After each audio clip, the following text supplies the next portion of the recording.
안녕하세요. 수인제 두뇌과학 박은하입니다. 부모님들을 만나다 보면요, 다른 질환들보다도 특히 자폐라는 거에 뭐라 그럴까 어머님들이 굉장히 이렇게 두려워하시고 기피하시는 되게 부정적인 반응들을 보이시는 경우를 종종 봅니다. 아마도 이 자폐라는 이 어휘 자체에서 느껴지는 거기서 연상되는 일상생활에서의 어려움을 초래하는 여러 가지 증상들, 이런 것들이 생각이 나서 그러실 수도 있고요. 또 특히 TV나 드라마, 영화 등에서 부각되어서 나타나는 모습들이 있죠. 그런 것들이 떠올라서 그러실 수도 있을 것 같습니다.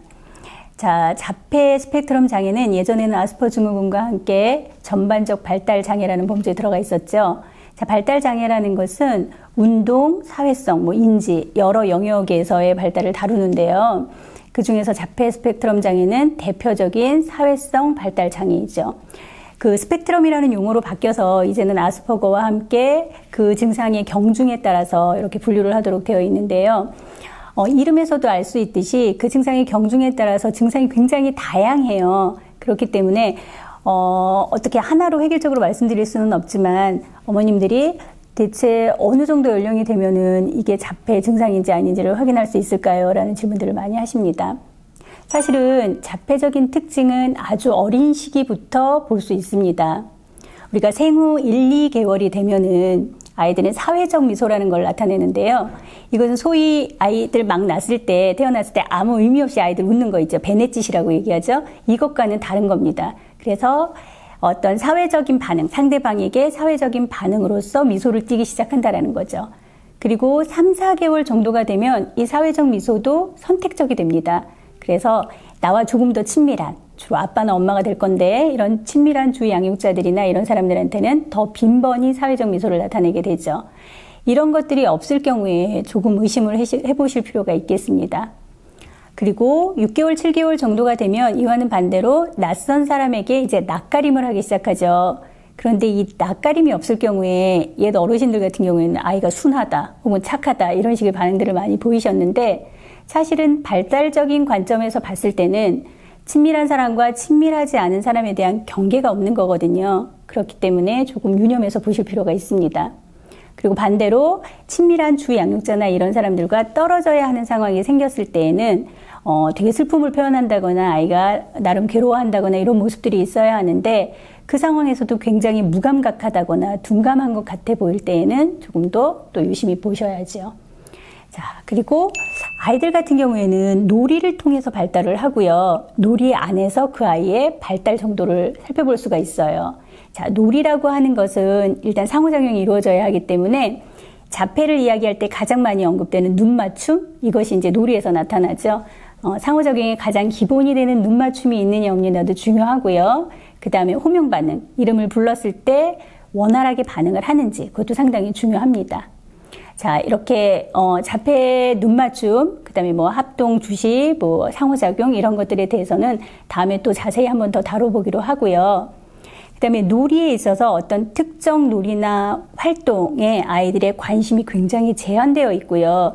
그 다음에 특정 행동을 계속 반복하는 경우가 있어요. 이런 경우들은 여러 가지가 예시가 있어서 다 들어드리기는 어렵지만 예를 들어서 장난감이 있으면 그 장난감의 주된 목적이 있죠. 주로 일반 아이들이 가지고 노는 방식, 그것에서 벗어나서 특이한 방식으로 그 방식만을 고집하면서 아이가 가지고 노는 경우들이 있죠. 아주 가장 많이 알고 있는 예가 자동차인데요. 자동차는 일반적으로 아이들이 이렇게 굴리면서 놀죠. 그런데 자폐적 특징을 갖는 아이들 중에는 자동차를 뒤집어 놓고 바퀴를 돌리면서 그 바퀴가 돌아가는 것을 끊임없이 유심히 살펴보는 경우가 있어요. 이런 행동을 계속 반복적으로 한다면 한번 의심을 해보실 필요가 있는데, 자, 이때 어머니들이 또 갈등하시는 것 중에 하나가 그 장난감을 주된 원래의 목적이 아닌 다른 방식으로 갖고 논다면 아이가 창의적인 거 아니냐라고 이야기하시기도 합니다. 물론 창의적일 수 있는데요. 이때 창의적이라고 이야기하려면 정말 다양한 방식으로 가지고 놀아야죠. 예를 들어서 자동차를 굴리기도 하고요. 자동차로 탑을 막 쌓기도 하고요. 넘어뜨리기도 하고, 자동차를 의인화하면서 놀기도 하고, 이렇게 다양하게 가지고 놀 수 있다면 창의적인 것이지만 아이가 어떤 특정 하나의 방식만을 고집하면서 계속 그것을 반복한다면 한번 의심을 해보실 필요가 있다는 겁니다. 자, 이런 행동은 예를 들어 장난감을 갖고 놀면 장난감을 많이 이렇게 꺼내줘도 아이가 그것을 가지고 놀기보다는 계속 가방에다 챙기는 아이들이 있어요. 박스에다 계속 집어넣는 아이들. 혹은 어떤 사물을 주어도 그것을 일렬로 계속 배열하거나 이런 여러 가지 특징들을 보여요. 그래서 그런 특징적인 행동을 계속 반복할 경우에 어머니들 유심히 살펴보실 필요가 있겠습니다. 자, 그 다음에 사실은 자폐 아이들 같은 경우에 가장 큰 오해를 받는 것 중에 하나가 지능이 낮다거나 아니면 말을 하지 못한다거나 하는 그런 오해들이 있는데, 이런 특징은 자폐 스펙트럼의 여러 가지 증상들 중에 일부이죠. 자, 그래서 오히려 말을 잘하고 지능이 높은 자폐 아이들은 그 자폐인 것을 확인하는 시점이 더 늦어지는 그런 부정적인 영향을 미치기도 해요. 그런데 정상적인 발달을 하면 12개월 정도가 되었을 때 아이들은 엄마가 어떤 동작을 수반하지 않고 언어적으로만 지시를 해도 수용이 가능해지죠. 예를 들어서 이런 거예요. 12개월 이전에는 엄마가 손을 이렇게 내밀면서 주세요 라고 아이한테 하죠. 그리고 아이는 주죠. 그런데 이제 12개월 이상이 되면 엄마가 이 동작을 하지 않고 그냥 말로만 주세요 라고 해도 줄 수 있어야 된다는 거죠. 이 부분에서 어머니들이 굉장히 오해 여지가 많으신데, 어머니들에게 언어적으로 지시 수용이 가능한가요? 라고 여쭤보면 가능하다고 얘기를 하세요. 근데 보면은 예를 들어 신발 신어 라고 얘기를 말로만 하는 것이 아니라 신발을 발 앞에 갖다 주면서 신발 신어라고 하죠. 그러면 아이는 그때는 언어를 이해했다라기보다, 언어를 수용했다라기보다 그 엄마의 동작을 이해한 것이죠. 그렇기 때문에 이거는 엄밀히 말해서 언어적으로만 지시 수용이 된다라고 말씀을 드릴 수가 없습니다. 그런데 12개월이 되면 언어만으로도 동작이 수반되지 않아도 지시 수용이 가능하고요. 그 다음에 질문과 평서문을 구별할 수 있어요. 자, 12개월에는 아이들이 말을 원활하게 하는 나이가 아니기 때문에 질문에 대해서 말로 대답할 수는 없지만 그 질문을 이해는 한다는 거죠. 예를 들어 아빠 어디 있지? 라고 질문을 하면 아이가 두리번 아빠를 찾는다는 거죠.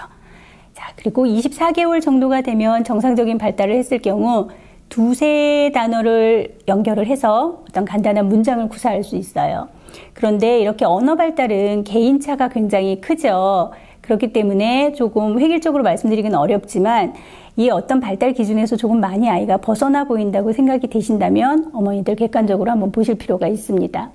그 외에 그 해당 연령에 맞는 이 적절한 정서 표현이 부족하다거나 특히 부정적인 정서, 분노나 화를 내는 것들이 굉장히 격하고 두드러진다거나 혹은 어떤 감각에 대한 반응이 굉장히 과잉되거나 반대로 과소한 것 같다라고 하신다면 조금 의심을 해보실 필요가 있습니다.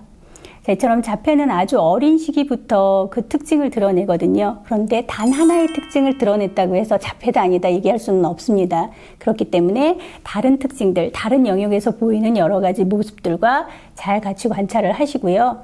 부모님은 아이를 항상 접하기 때문에 굉장히 주관적으로 익숙해지셔서 주관적으로 판단하기가 쉽거든요. 그렇기 때문에 조금 의심스러우시다면 객관적인 판단을 받아보시는 것도 좋을 것 같습니다.